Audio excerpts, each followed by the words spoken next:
Welcome to Talking Tudors, Sophie. How are you? Hello, Natalie. Lovely to be here. Very well, thank you. Wonderful. Before we dive into the very exciting subject of our podcast, can you just please say hello to everyone, all our listeners and viewers, and just tell us a little bit about you and your background? Of course, yeah. So I'm Sophie Bacchus-Waterman. I am a historian and very new author of Elizabeth Boleyn, The Life of the Queen's Mother, out in the UK on the 30th of October. Very exciting. And until very recently, I worked as special collections photographer at St John's College in Oxford, photographing the early printed books and manuscripts in the library's collection. So yeah, surrounded by history.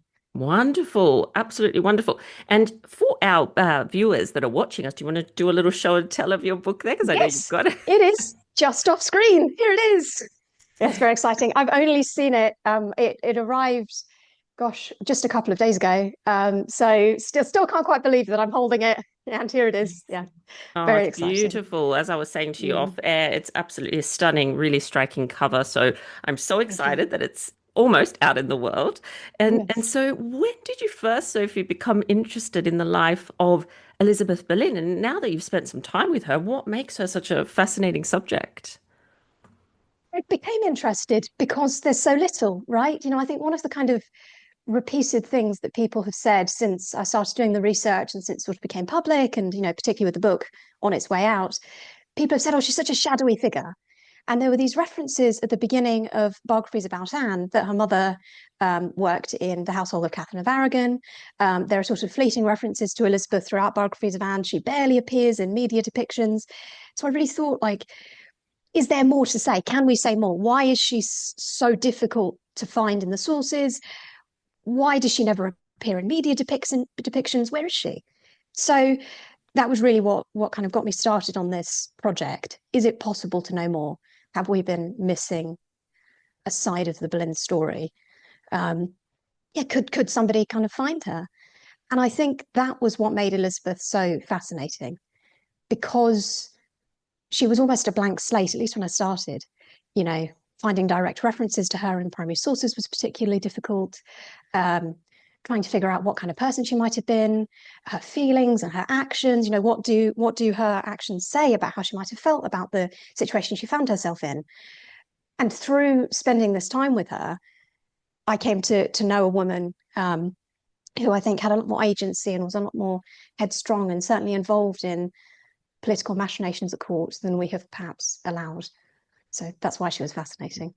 Wonderful. And of course, I think when people have heard about Elizabeth, it comes a little bit later when, of course, Anne is queen, or at least on her way to Mm-hmm. becoming queen. So could you tell us just a little bit about what you uncovered, of course, about Elizabeth's family and her early life? Of course. So I think one of the most interesting things about Elizabeth is the fact that she was the member of these two great houses, right? The Boleyns, but before that, the Howards. Her father was Thomas Howard, second Duke of Norfolk, and her mother was Elizabeth Tilney. And her mother was the sole heiress of Frederick Tilney. And then her father, obviously being a Howard, this great dynastic family. They're very famous, produced a lot of colourful characters in Yes. history. Catherine Howard, Thomas Howard, third Duke of Norfolk, Elizabeth's brother. So being the member of two kind of famous households, it's so interesting that Elizabeth Boleyn is so shadowy. So when I was looking into her early life, I was amazed to find that there's actually quite a lot about Elizabeth's early life, and you can place her a lot of points even before she marries Thomas Boleyn. One of the first things I discovered was that as a child, Elizabeth Boleyn, probably being born in Ashwellthorpe Manor in Norfolk, one of her earliest memories would have been travelling with her mother, um, Elizabeth, to London after the arrest of her father. So her father, Thomas Howard, fought on the side of Richard III in the Battle of Bosworth and was arrested in the aftermath of the battle, taken to the Tower of London. So Elizabeth Tilney goes to London to try and plead for the life of her husband. And she says in a letter to John Paston, which is how we know this happened, that she was with her children on this journey from Ashwellthorpe Manor to London and then to the Isle of Sheppey in Kent. And so Elizabeth Boleyn would have taken that journey, but possibly about 5 years old if we assume she was born in 1480. And that seems to have kind of come to nothing. Thomas Howard remains in the Tower of London until 1489.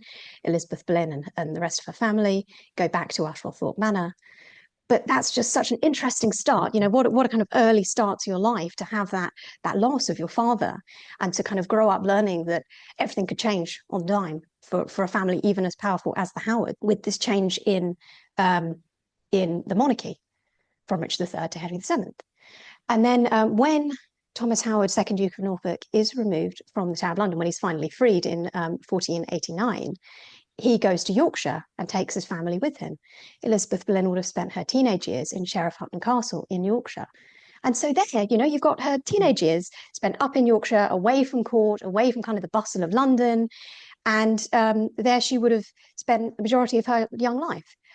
And we know that she was there because John Skelton, the poet, goes to visit the family in 1495 and talks about it in a poem, The Garland of the Laurel, where he mentions that there are several women in the household of Elizabeth Tilney, one of whom being Elizabeth Howard, later Elizabeth Boleyn, her sister Muriel, and then fascinatingly, Marjorie Wentworth, the mother of Jane Seymour. Incredible. In the household together as teenagers. And obviously we know nothing else about it. All we can say is they were there, they knew each other. But it just opens up, a whole kind of line of questioning. Were they friends? Did they get on? What did they think about later in life? Obviously, we don't have answers to those questions, but they certainly aren't the questions that I've seen being asked or even discussed. It's just fascinating. And so I was really able to uncover, quite a lot about her early life, even before she marries Thomas Boleyn. Yeah, I loved all of that. I have read the book. It is absolutely fabulous. I highly recommend it. This is one of those that you must have on your shelf if you're a Boleyn lover like myself. So, brilliant work there, Sophie, absolutely. But those early episodes were fascinating, and it really did get me thinking about all those sort of questions you were posing there. How interesting that she's there with Jane Seymour's mother. I find that incredible. But also you really successfully brought her to life. And this is a period where often we don't think of a teenage or a child, Elizabeth Boleyn. She's always an adult. She's always the mother of Anne, Mary, and George. Whereas now suddenly she's sort of her own person. So I absolutely loved that. And so, of course, you go on to talk about her marriage to Thomas Boleyn. So can you tell us a little bit about what we know about how it came about? That's all another really fascinating segment of Elizabeth's life. Absolutely. I mean, we know so little, right, about, you don't even know the date of their marriage. It's so know, annoying. it is. I was able to try and date it a little bit more accurately, I think, than we have previously, because it's probable that the Howard family returned south in about 1498. So March 1498. By November 1499, Thomas Howard is back at court in London. So if we assume that the family went with him, then that's sort of the early window that we've got for Thomas Boleyn and Elizabeth to have met each other and to have courted and got married. There's an interesting sort of idea that possibly Elizabeth would have been married to a member of the Bourchier family. Oh, it's either a Henry or a Thomas. I can't remember off the top of my head. Everyone's Henry or Thomas, I right? know, exactly. But that comes to nothing. And so the Boleyns and the Howards knew each other, which I didn't know until very recently, reading Claire Marston's work on the medieval Boleyns, the heirs of ambition. And so the Howards and the Boleyns knew each other previous to this marriage. And it would have been, I think, a more advantageous marriage than people have allowed, because the Howards, obviously having fallen from grace so spectacularly with the arrest of Thomas Howard, Elizabeth's father, and the Thomas, being there ready to inherit his father's lands and, this incredible property portfolio. Obviously, the earldom of Ormond eventually comes to him. I think that this idea that Elizabeth sort of married beneath her when she married Thomas is perhaps overplayed a little bit. They were probably on more equal footing than we've thought. So, they marry, as I say, in that window. Elizabeth's younger sister, Muriel, is married to her first husband, John Grey, Viscount Lisle, by November 1500. Okay. So I think that gives us an earlier window. It's probable that Elizabeth Boleyn was married to Thomas before her younger sister, obviously being the elder of the two sisters. We know that the latest date is 1501, because that is when her jointure is settled on her. But I think that it was probably kind of 1498, 1499 is that window. Yeah, it's great to have that sort of window, isn't it? Because then obviously thinking about the ages of the children, which we of course it would we won't go into that debate because that'll take the rest of the hour. It's a completely separate podcast, isn't it? And I do go into it in the book. I think you have to, right? Yeah, of course. I don't think it will ever be solved. The mystery of Anne's birthday, I think we can say fairly confidently that you've got Mary, then Anne, then George, with the two other boys somewhere Yes. in Yeah. the Yeah. mix there. Yeah. Yeah. But Yeah. the birth order is a complete mystery in itself, isn't it? Yeah, absolutely. And it's very interesting that you note there that, of course, sometimes it's seen as Elizabeth marrying beneath her, but I completely agree with you. I think the Boleyns were a great match at this point for the Howards, given obviously the level of wealth that the Boleyns had already started Hmm. to Yeah. accumulate. So I think it was a very good match for her. And I think Thomas and Elizabeth are in many ways a great match just in terms of personality. I think they're both quite spectacular, very intelligent, obviously. And so let's talk about Elizabeth entering royal service because there's also a little bit of confusion about who she served when she came to court. So can you clarify that for us? Absolutely. So I couldn't find her in court records before 1509 with the coronation of Henry VIII and Catherine of Aragon. I could find her sister Muriel Mm, at court before then, but nothing about Elizabeth. And it's really interesting. This was one of the things that sort of set me on this research path in the first place. You often read in secondary sources, particularly online, that Elizabeth Boleyn served in the household of Elizabeth of York. And I yeah, thought that was really interesting. Did she, right? Where does that come from, that idea? And I couldn't find it earlier than kind of mid 2000s that seems to come in, right. because obviously the Victorians, I say obviously, perhaps listeners don't know, there was a belief until shockingly recently that began in the Victorian period that Elizabeth Boleyn died in 1512. Yes, yeah, yeah. um, so this whole idea about her early life and even when she was alive is, such a mystery for such a long time. But I couldn't find anything of her in the household records of Elizabeth of York at all. Her sister, as I say, was at Elizabeth of York's funeral. She travels to Scotland with Margaret Tudor's entourage. Um, and so her sister is around, but nothing on Elizabeth Boleyn. She seems to enter court service with the coronation of Henry VIII and Catherine of Aragon. Probably not her first court appearance. She was probably in Catherine's service before then. I'd imagine that it would be strange to sort of start there. Yeah. Um, but the first kind of recorded appearance Okay. is at that coronation. And we've got records of her receiving dresses and riding in one of the chariots along with her sister and a couple of other women as well. Lovely. And in terms of obviously her children, we've talked about the fact that Thomas and Mm. Elizabeth have a number of children. What can you tell us about what Elizabeth's role would have been in terms of their upbringing? I realize there's not very much direct evidence, but just in terms of what Mm. you've been able to find out. Yeah, of course. So, given that there's not much direct evidence, I had to, and throughout the book, this was a common theme, I had to sort of read between the lines Yeah. or think about a relationship between a mother and her children and how that we can apply that sort of relationship and that sort of evidence that we have from other mothers and their children to Elizabeth Boleyn and Anne, Mary, and George. I think that Elizabeth's role in the upbringing of her three children, and then, of course, even the two that died in infancy, has been massively underplayed. There's a particular secondary source that says, she must have had little direct impact or something. I can't remember. I quote it in the book. And I thought, well, that can't be right. That Yeah. cannot be right because Thomas was away at court all the time. Um, and it would have fallen to Elizabeth, even a woman of her station, to take care of the children. And I think you see that reflected in her close relationship, and I will talk about that later, but her close relationship, certainly with Anne, Yeah. later in life, it must have been forged in their early childhood.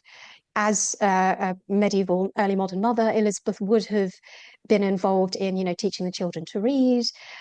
She would have overseen the kind of basic early lessons that they would have undergone before being separated into kind of feminine and masculine Hmm. lessons, as they would have been at about the age of 7. And even then, she would have been overseeing with Anne and Mary's education, embroidery, dancing, sort of typical feminine education they would have undergone. Elizabeth was there for that. And I think that also goes to show why she wouldn't have been at court before 1509 when the children Hmm. were old enough and she could perhaps leave them in the hands of other sort of household members and go off and have her own court career to mirror Thomas's. So I think that she was much more involved than we've allowed because we don't have that direct evidence. And I found this often when researching the book and writing it, because we don't have that direct evidence for Elizabeth, we've sort of gone to assume that absence of evidence is evidence of Hmm. absence, which I think just isn't the case. We need to sort of think more broadly when you're trying to apply Elizabeth Boleyn to the story of Anne and the Boleyn family in general. We know she was there. She wasn't this recluse living away at Hever. No, no. So I really tried to read against the grain and sort of think about where she would have been and how she would have been involved. in her children's lives in ways that we haven't really thought about before. Yeah, absolutely. I think she must have been a really important part of those early years Mm-hmm. of all the children, as we know that mothers were, aristocratic mothers as well. Absolutely. And it makes Mm-hmm. sense with the timing, doesn't it? If she's not at court until, let's say, 1509, that Yeah. certainly allows for time there with her children while they're growing Mm-hmm. up and while they're very young. So, Yeah. that certainly does make sense to me. You touched on the fact there that, of course, she does have a close relationship with Anne. We know that we have several pieces of direct Mm-hmm. evidence, finally. So, can you tell us a little bit about what Elizabeth's official role is when Anne becomes queen, and how Mm-hmm. do we get a sense of how she supports her daughter through this time? I think that was really interesting. I knew that I needed to divide Elizabeth's life up into kind of segments when you're thinking about it. Obviously, you've got her early life, as we were talking about, her teenage years, her childhood. You've got the period when she has her own court career in Catherine of Aragon's household, which takes up quite a large section of the book, when Anne isn't even in England. The Great Matter, and then obviously Anne's queenship. And I knew that Elizabeth must have been more involved in Anne's time as queen than we thought. I realize that's something I'm saying often throughout this conversation, but it's just true. She was there, she was so much more involved. Um, it's difficult to say if she had like an official role or an official Mhm. title. As the Queen's mother, she had predecessors in that role of kind of, I'd say, geographically close Queen's mothers. I make comparisons in the book based on the research of Joanna Lane-Smith in her book, The Last Medieval Queens, talking about people like Anne Beauchamp, the mother of Anne Neville, um, and Elizabeth Woodville, and Jacquetta of Luxembourg as well, all mothers of queens who lived in England. And it's very hard to see their involvements in their daughter's queenship, just like it's very difficult to see Elizabeth Boleyn, but there seems to be a reason for that, because mothers who were in England could pose some kind of political threat or be more involved in their daughter's Mm. queenship. They might go against their husband's wishes, particularly someone like Henry VIII, right? Wouldn't have liked that. Given how close we know Anne and Elizabeth were, it's interesting that Elizabeth Boleyn sort of seems to take a step back into the shadows during Anne's queenship, that she is harder to see. Mhm. That being said, we do have a few really interesting kind of tidbits of information. In November 1533, shortly after Anne's become queen herself, we get this reference, which sometimes appears in biographies of Anne, this seemingly random reference from Elizabeth Barton's confession. Mhm. I don't think that's the word, I can't think of it exactly, where she mentions Elizabeth Barton being the prophetess, the Holy Maid of Kent, who'd been prophesying against the marriage between Anne and Henry. And in her confession, Elizabeth Barton mentions that Elizabeth Boleyn wished that she wait on Anne in her household. Random reference sometimes appears in, as I say, biographies of Anne. What's that doing there? Why does Elizabeth Boleyn make that suggestion? Mm. Anne's just become queen, and this woman has been prophesying against this marriage. So why would Elizabeth Boleyn want Elizabeth Barton in Anne's service? It's an odd suggestion until you think about Elizabeth Boleyn's own family history and the fact that this could parallel the court career of Catherine Gordon, the wife of Perkin Warbeck, who was also a political threat to the Tudor regime. And after Warbeck's arrest, whoever he was, Richard of York, it's a whole mystery in itself. But after his arrest, he is kept in the Tudor household, and Catherine Gordon is placed in the household of Elizabeth of York. And therefore, publicly, is denigrated. This Mhm. previous threat to the Tudor regime is put, as they would have understood it, in her place, publicly walking several steps behind Elizabeth of York Yeah. for the rest of her life in the Queen's service. If you think about the fact that Elizabeth Boleyn's sister Muriel Howard was in the household of Elizabeth of York, she may have even known Catherine Gordon and would have certainly known of those stories, which would have therefore reached Elizabeth Boleyn. And so by suggesting to place Elizabeth Barton, a threat to the Tudor Mm. regime, in Anne's household, you are making that public statement. This woman that previously said that Anne shouldn't be queen, that was a threat, is now put in her place. I think it goes a long way to show Elizabeth Boleyn's canniness, political canniness, Mm. and kind of the kind of knowledge that she would have been able to offer Anne, given her own long court career, that we haven't perhaps considered. Yeah. Yeah. And that that is just one example of the kind of political side of things. But you've also got the personal side of things as well.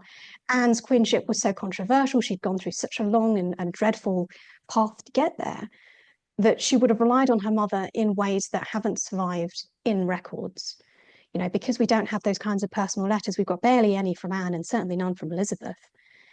Those kinds of conversations that they would have been having behind closed doors have necessarily been lost to time. You know, you've got ambassadors' dispatches, the sort of dry court documents and personal letters as well that haven't survived to give us that insight. So it's very difficult to get that direct look. But when you consider the fact that other Queen's mothers are shadowy in themselves because of the political threat they would have posed and the possible kind of personal threat to a Queen's relationship with her husband, when you consider the evidence we do have for Elizabeth Boleyn's political involvement, I think that she was much more involved in Anne's time as Queen than we've allowed. Whereas that's a very, very long answer, I'm sorry. But yeah, she would have had a lot to offer, I think, certainly more than we thought. Yeah, look, I completely again agree with you, especially coming from, a family like the Howards, deeply embedded in the politics of Yes. the day for much longer, obviously, than just the 16th century. So I think there is, there's certainly lessons that Elizabeth, I have no doubt, learned and then passed on to Anne. That to me makes perfect sense. That's the role of Yeah. a mother, isn't it? So that's really, really wonderful that you've sort of shone a light on that, so to speak. So, in terms of Anne, let's go back to Elizabeth and Anne's relationship because, you've suggested that they were close. I agree with you. What made you feel that there was that sort of personal closeness between them? We hear it from Anne. We hear Yeah, it from Anne you do. herself several times. You know, it's fascinating. It's one of the few things that I sort of think we can say for certain without Elizabeth about Elizabeth. Excuse me. I speculate a bit on her kind of personality in the book and on her opinions on things. It's really hard to kind of get at that directly, but we have direct quotes from Anne where she talks about how she feels about her mother in her letter to Bridget Wingfield, written between 1529 and 1532. She mentions next to, I think the quote is, "I know of no woman alive that I love better next to Mhm. my mother," something like that. And Yes, she's yeah, talking yeah. to a close friend there. You might be able to quote it directly off the top of your head. It's something like that. It is, yes. We've got, that quote, again, speaking to her closeness and how she feels about her mother. Um, when she's arrested, obviously, and she's in the tower, one of the first things she says is, "Oh, my mother, thou wilt die with sorrow." This dreadful thing has happened. She's immediately thinking about her family. She's immediately mentioning her mother and how this will impact her. Even before that, you've even got ambassadors. There's a particular ambassador dispatch. I think it is Jean du Bellay writing, and he says, 1529, Anne will not leave her mother in Kent. So she, even at a time such as that, she wanted to be with her mother. And it's also interesting when you think about where Elizabeth was and where Anne was at certain points. So when Anne was receiving the love letters from Henry VIII, she was at Hever. We've never put Elizabeth in that story, even though we place Elizabeth at Hever so often, I think more than she was. Sort of Mhm. imagine that Yeah, yeah. Elizabeth was cloistered away at Hever somewhere and wasn't involved in what was going on. And yet, when Anne was at Hever and receiving those love letters, we've never imagined that Elizabeth Boleyn was part of that as well. And yes, she would have been. They were both there at the same time. It's possible, without Anne's replies, obviously we don't know, but one might speculate that Elizabeth was involved in the replies themselves, or in receiving those letters, in reading them with Anne. You just don't know without Anne's replies. But certainly she was there Hmm. and more involved. And I think that speaks to their closeness as well. Given the kind of women that Anne looked up to and the kind of women that we like to imagine that Anne was inspired by, the kind of strong women, people like Catherine of Aragon, Marguerite de Navarre, Claude of France, we've left Elizabeth off that list. And yet, when you think about what a strong woman that Anne was and the kinds of women that inspired her, her mother must also have been that sort of person. As I say, we've got those direct references to how close they were from Anne herself. And I think that just tells us a lot about how close they were and how much Anne must have relied on her mother throughout her life. I think it's very telling that we hear that from Anne herself. Yeah, yeah, I know that the reference in the tower always breaks my heart because, she only mentions a small group of people. And of course, her mum is one of the first that she's thinking about. And it's just, yeah, it's a Mhm. very touching story, isn't it? So, in terms of your research, I know you uncovered lots of really exciting things, and I don't expect you to Mhm. give everything away here, but can you tell us Yes. about a couple of the things that, really exciting things that you uncovered while you were writing and Yes. researching? There are some new discoveries in the book. You will have seen them. I So have. it's great. I will keep those for the book coming out, but I will talk about one source which I loved working with. And I found this quite late in the research. It is the paybooks of James Needham. So Yeah. these record repairs to various buildings across the country throughout Anne's queenship. And in those paybooks are several references to Elizabeth Boleyn, the chambers that she had at various palaces, manors, castles across the country. And that was just fascinating, sitting there with those books which survive in Bodleian Library and reading through those and just looking for references. She referred to invariably as Lady Wiltshire or the Queen's mother, which I loved. I loved it when she was referred to Yeah. as the Queen's mother. It just really sort of brought it to life that that was her role and that's how she would have been seen. And there are repairs to her chambers throughout Anne's queenship across the country, which I think again speaks to the idea that she was a lot more present at court than we have thought that she was. Because there she is, there are her chambers. Mm. There's one particular reference to both Thomas and Elizabeth having, I think they call it the flower of the King's Privy Chamber, decorating their chambers, which I imagine was the Tudor rose. And it specifically says that they both had that same flower placed into both of their chambers, which is just a lovely thought that they're both of their Yes. chambers are Yeah. being decorated in the same way. Um, I talk about that a bit in the book, and that was just a wonderful source because there are references to the chambers of Mary Boleyn also appears, James Boleyn appears a couple of times, Thomas. Um, that was a really fun source to work Mm. with because you're going through and reading these entries and saying, "Oh look, there's Mary or there's Elizabeth." Yeah. That was lovely. Yeah, that was one of my favourite sources. Yeah, I love when they pop up in sources, the names. It's so Mhm. exciting, isn't it, when you see it? Because I Mhm. think it just brings them to life. And I think what this work has done, so many wonderful things about it. But one of the things we often see Anne as a very isolated figure, especially in terms Yes. of female relationships. She's sort of seen as this woman with no friends, no, no support network, when of course this was not the case, and I think what your work does is really just shine a spotlight on the fact that she had her mother's support. Of course, this was a complex time. I'm sure Elizabeth was torn about all of this, given her previous Mhm. loyalty to Catherine of Aragon. I think that's something we also don't focus on a lot, the fact that this must have been a very difficult thing for the Boleyns, given their loyal Yes. service. But in terms of Anne, she's got female relatives. She's got a lot of relatives actually around her, and she's got her mother, importantly. So I think it's really wonderful that that comes through that relationship. And so Thank you. I just want to fast forward a little bit, Sophie, just Yes. past the awful May 1536. In the aftermath of that, of course, there's this idea, this sort of school of thought that Elizabeth and Thomas's marriage broke down, essentially. Mhm. And Yes. after that, the execution of their children, of course, you can imagine the pressure this must have put on their relationship. There's no doubt about that. And of course, Elizabeth's choice of burial place is often cited as evidence of this. So what do you think about all of that? I think that is perhaps the only evidence we have that their marriage broke down. One could suggest that so Thomas seems to return to court.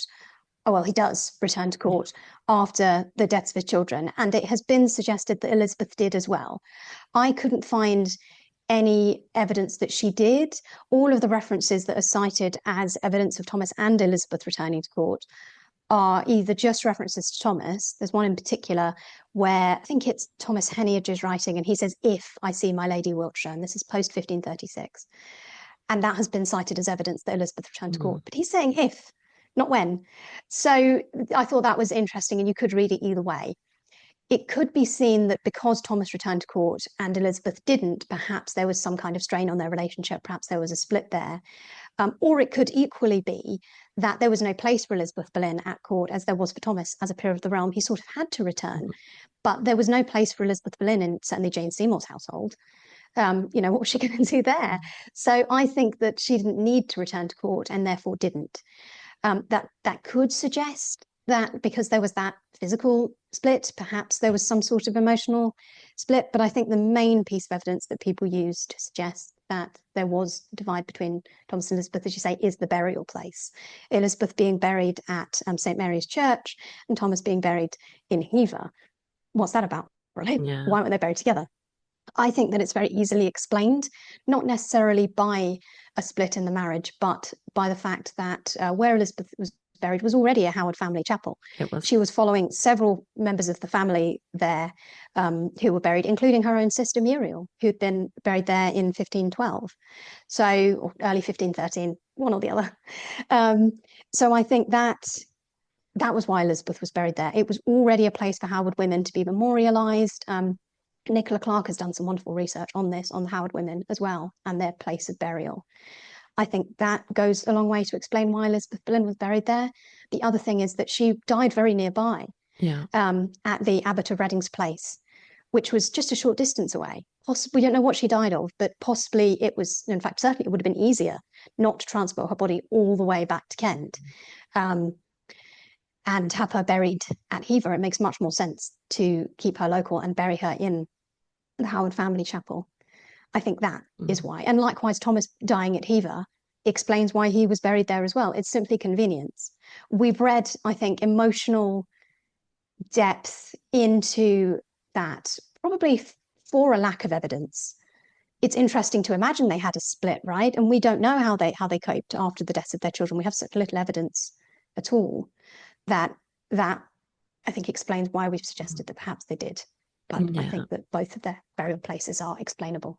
Yeah, absolutely. Especially when you consider people were usually buried very close to where they died. Because, of course, imagine the practicalities in the 16th century of transporting a corpse. I know it's awful to think about it, but we do need to take that into consideration. It would have taken quite a lot to move Elizabeth back to Hever and probably would have been an unpleasant thing for everyone involved. So, she's right next to that appropriate place for her to be buried, the Howard Chapel.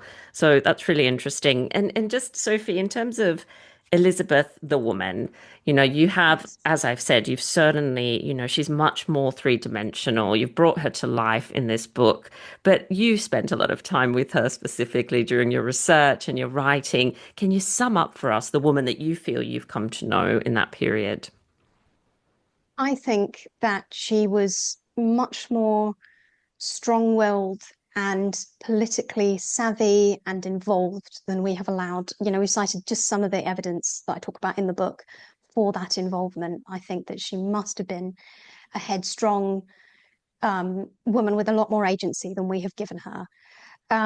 Being a member of both the Howards and the Boleyn family, right? She probably was that sort of person, the kind of person that Anne was close to, the kind of person that Anne looked up to, the kind of woman who had her own long involved court career at Catherine of Aragon's service. I think that that's the woman that I've come to see. And I like to imagine that once this book is out and people have read it and come to know Elizabeth as I feel I have done, that we can't have the conversation about the Boleyn family without her anymore. That we can't, as you say, imagine Anne as this isolated figure because she had her mother there and other women around her. The idea that Anne was this isolated figure who all women hated. Yeah. And, this idea that we pit Anne against all of the other women around her is, I think, being changed in scholarship. And I like to think that we can include Elizabeth Boleyn in that conversation. Yeah, it serves a very particular agenda, that isolated Anne, doesn't it? And I think we always need Certainly. to question those traditional narratives, which is one of my favorite pastimes, actually, doing that. So I'm so glad that you have absolutely tackled the Elizabeth story. It's absolutely wonderful. So remind us again, when is it coming out and where can people purchase it from? So it is available for pre-order at the moment. Amazon, Waterstones, WH Smith. It is out on the 30th of October in the UK, and then US have to wait a little bit longer, I'm afraid. Yeah. 6th of March 2026 in the US. So Fab. very, very soon. Yeah, yeah. And I always recommend for our wonderful US listeners and viewers, because I do have lots of wonderful people in the US, that they can order from places like Blackwell's UK and it ships Yes. internationally. I Hmm. never wait for anything because here in Australia we have to wait as well sometimes. So if they like to have a look there, I'm sure that that might be an option for them. And I have one more question for you, Sophie, and that is Yes. our Tudor takeaway that I do ask all my guests for something for our listeners to go off and explore after the episode. Yes, so it's going to be a shameless self-plug, I'm afraid. So as I said, I used to work at St. John's College, and we have over 100 digitized manuscripts, fragments, early printed books available on digital Bodleian. It's a wonderful resource. There's some beautiful books of hours on there. There's some beautiful fragments. There's some lovely illustrated manuscripts. So go and have a play around on Digital Bodleian. I think that it's a great online resource and it's freely available wherever you've got internet connection. So people should go and check that out. Oh, that's wonderful. I love that. That sounds like a wonderful way to spend a few hours, fall down a few research rabbit holes. I love it. And thank you Absolutely. so much for taking the time to come back on the podcast to talk tutors with us. Thank you. Thank you very much for having me.